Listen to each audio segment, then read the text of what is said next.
Inducción mutua. Imaginemos que tenemos la siguiente configuración. Una batería conectada a un circuito por el que pasa una corriente I1 y tenemos aquí una resistencia. Este circuito va a llamarse C1. Por lo tanto, ya que hay una corriente que está atravesando el circuito, va a haber un campo magnético que vamos a llamar B1, XY, de X, Y y Z, que va a estar circulando a través de nuestro circuito.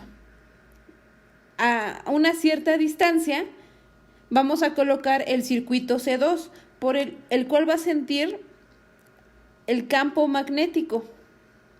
Así, lo que nos gustaría saber es cuál es la corriente inducida en nuestro circuito C2 debido al campo magnético B1. Para esto recordemos la ley de Biot-Savart, que es algo análogo a la ley de Gauss, pero en este caso nuestras fuentes son las corrientes o la densidad de corriente. Y lo que nos dice esta ley es que el campo magnético, en este caso B1, va a ser igual a μ0 sobre 4pi por la corriente I1 multiplicada por la integral de dl1 cruz R sobre R cuadrada. Recuerden que dl es un pedacito de circuito y el vector R2 es la distancia entre el punto donde vamos a medir el campo magnético y el punto donde estamos el pedacito de L. Entonces la distancia es R2. Así, nuestro flujo en el circuito C2, es decir, Φ2, va a ser igual a la integral de superficie del campo magnético B1 punto dA2. Y esto va a ser proporcional a una constante que vamos a llamar M21 por la corriente I1, donde M21 es el coeficiente de inductancia mutua y su valor está determinado por la geometría de la disposición de las espiras. Sus unidades en el sistema internacional vienen dadas por Henry. Se le llama así a la unidad en honor a José Henry, quien era un físico americano que a la par de los descubrimientos, estadounidense, que a la par de los descubrimientos de Faraday sobre la inducción electromagnética, él también hizo descubrimientos independientes. Henry, de hecho, fue el primero en reconocer el fenómeno de la autoinducción y desarrolló el electroimán. Es por ello que estas unidades están dadas en su honor. Un Henry está dado por un volt por segundo sobre ampere o un ohm por segundo, esto en el sistema internacional. Ahora, supongamos que I1 varía con el tiempo, pero la variación es suficientemente lenta para que el campo magnético B1 en cualquier punto en las proximidades de C2 y la corriente I1 en C1 en el mismo instante estén en la misma relación que estarían si fuesen corrientes estacionarias. El flujo Φ2 variará proporcionalmente a la variación de I1 y habrá una fuerza electromotriz inducida en el circuito C2 que también estará dado por una constante que resulta ser M21. Esto, como sabemos, porque viene directamente de la definición de nuestra FEM. Así, el coeficiente de inductancia mutua va a ser igual a menos la fuerza electromotriz inducida en C2 sobre la derivada con respecto del tiempo de la corriente I1. De este análisis nosotros podemos ver que M21, el coeficiente de inductancia mutua, es completamente geométrico, solo depende del tamaño y la distancia entre nuestras espiras o nuestros circuitos. Entonces M21, el coeficiente de inductancia, es muy importante tomar en cuenta que depende de estas configuraciones geométricamente: distancia, tamaño, etc. Y otra característica muy importante es que nuestro coeficiente de inductancia μ21 va a ser igual a nuestro coeficiente de inductancia μ12. ¿Esto qué quiere decir? Que si yo tengo un flujo a través de C2 cuando hay una corriente I en el circuito 1, este será el mismo flujo que si yo tengo una corriente I en el circuito C2 a través de mi circuito C1, sin importar la forma, el tamaño, la disposición o la distancia entre mis circuitos. Vamos a hacer un análisis un poco distinto de cómo llegamos al valor de nuestro coeficiente de inductancia mutua para ver esto más claramente.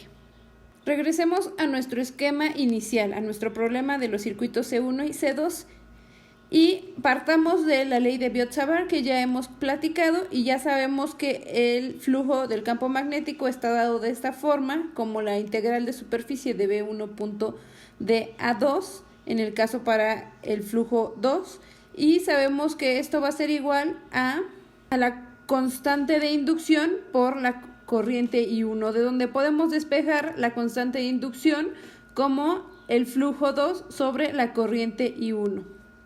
Ahora, reescribiendo el flujo, podemos sustituir el campo magnético B1 en términos de su potencial vectorial A1, que sabemos que es igual a el rotacional. El campo magnético B1 es igual al rotacional de su potencial y lo sustituimos en la integral.